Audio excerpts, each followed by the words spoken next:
আজকে ২০২৬ সালের প্রথম দিন। ঠিক ১ বছর আগে ২০২৫ সালে আমি চিন্তা করেছিলাম যে আমি নিজেকে আমূল পরিবর্তন করে দিব। কিন্তু আমি সেখানে ব্যর্থ হই। আমি ছোটখাটো একটা জব করি।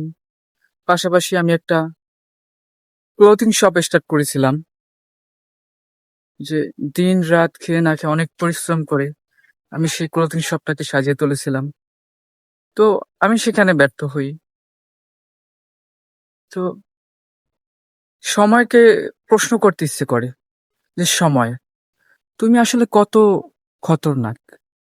যে তোমাকে ভালোভাবে কাজে লাগাতে পারে, তার জীবন সফলতায় পর্যবসিত হয় এবং যে তোমাকে অবহেলা করে, যে তোমাকে কাজে লাগায় না, তার জীবন ব্যর্থতায় পর্যবসিত হয়।" তো আজকে নিজের কাছে অনেক রিগ্রেট ফিল হয়।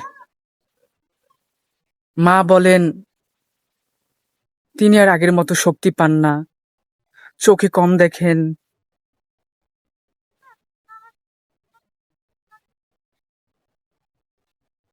শরীরের চামড়া নুয়ে যাচ্ছে। আর বাবা তো সেই কবেই ৪ থেকে ৫ বছর আগে মৃত্যুবরণ করেছিলেন। তো ওনাদের মুখের দিকে তাকালে, মায়ের মুখের দিকে তাকালে এত খারাপ লাগে যে আসলে ওনাদের জন্য কিছুই আসলে করতে পারি নাই। তো আজকে কবি যোগীন্দ্রনাথের একটা সেই বিখ্যাত কবিতার কথা মনে পড়ে যে, সময় চলিয়া যায় নদীর স্রোতের প্রায়, যেজন না বুঝে তার ধিক শতধিক, বলিয়াছে সোনার ঘড়ি টিক টিক টিক।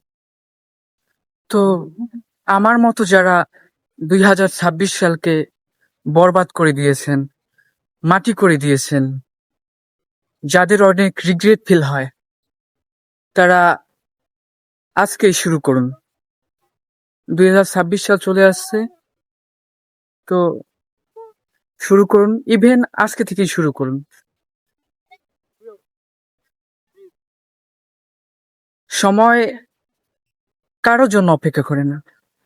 আমি, আপনি, পুত্র পরিজন কারো জন্য অপেক্ষা করবেন না। তো don't care, dream big, work hard, believe in yourself. Thank you.